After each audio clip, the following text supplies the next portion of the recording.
my dears, and welcome back to my corner of the internet. I'm Shannon, and today I have another spoiler-free book review to share with you guys. Today we are going to be talking about Strange Sally Diamond by Liz Nugent.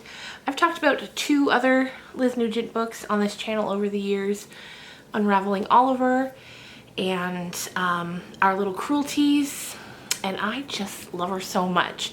I love her. So actually last week I saw someone who works for Simon & Schuster on Twitter saying they had some copies of, advanced copies of the book to share, and because the book doesn't come out until March 2nd. So I replied saying I would love one, and she said, how about a Goodreads copy? And I said, perfect. So that got sent over, and I literally devoured it in 24 hours, maybe slightly less than 24 hours. It was so good. Now, the thing about Liz Nugent books is they are dark and they are twisty, and they're sometimes disturbing, but the way she writes is so engaging that you just can't put it down, and that was absolutely true with Strange Sally Diamond. So like I said, this will be spoiler free because I don't want to ruin anything for anybody. But first of all, let me just say, if you've read Liz Nugent before and you liked it, just go ahead and get this book because you'll love it. You will love it. Anyway, the story starts with our title character, Sally Diamond, and she's 40-something years old, early 40s.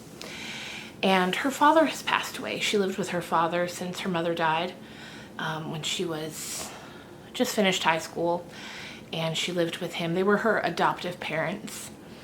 And as he got on in age, she took care of him, and then he passes away peacefully in his sleep, though he was battling with a type of cancer. But when he finally goes, it's in his home, in his sleep. Now, whenever they would talk about his passing, he would joke, just put me out with the garbage, just be done with it. And he would laugh. But the thing with Sally is she's a little different, and she takes things very literally.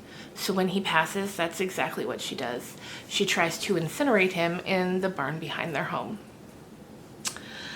But what she doesn't know, what I wouldn't know, probably you wouldn't know, the average home incinerator for like a farm or a large piece of property isn't hot enough to dispose of human remains, so it doesn't quite work.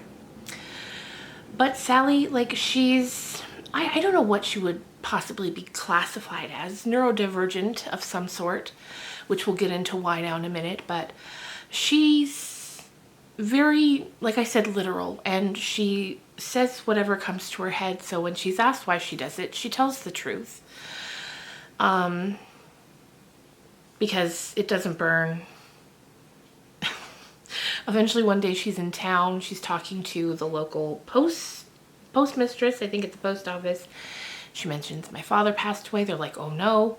And then she tells them what she did, because to her she didn't do anything wrong, because there's no malicious intent behind her actions. The police get involved. A local doctor who is a good friend of the family gets involved.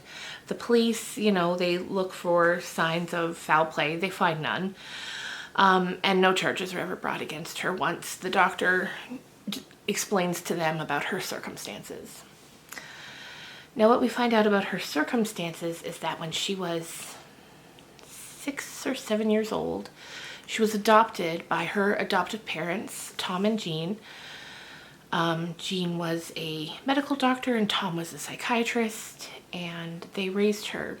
But quickly they knew that she was different. Like, she didn't process things, she didn't feel things the same way other people did. And as time goes on, we learn that that is because of a very traumatic childhood that she had. And because of that, she has literally no memories before she was adopted. As the story goes on, it breaks off into two different time periods. We get Sally's current time period, and we get a time period from another person who fills us in on what, like, through his story, we learn what happened to Sally when she was a baby and a small child. And then we follow his story up into the present, and then it eventually intersects with Sally's. And this story is so compulsively readable that I needed to find out what happened. And you get so far in and then another twist would come. And then you'd get so far in and then another twist would come. And I was on the edge of my seat the whole time. I thought it was wonderfully written. I feel like the characters have a lot of depth to them. Like, when you hear about the story, it's like, okay, about this strange woman who tried to get rid of her father with the weekly garbage when he passed away. And it seems like it's kind of going to be kind of more of a lighthearted story. And it does have its funny moments, let me tell you. But when the story gets deeper under the surface of what had happened, what's happening now, who these characters are, it is incredible. It's incredible. I gave it 5 stars, obviously, if you couldn't tell, on Goodreads. I think this is a book that people will be talking about all year. And I think Sally, not just Sally, but some of the other characters in this book, one in particular that I don't want to talk about specifically because it would give you a spoiler, but one other character in particular, he's gonna stick with me for a long time. A long time. And I think it's an interesting look at family and relationships and friendships and community, but then also trauma, childhood trauma, the way that childhood trauma molds and affects us well into adulthood and no doubt for the rest of our lives, the ways that we're changed by horrific things happening to us.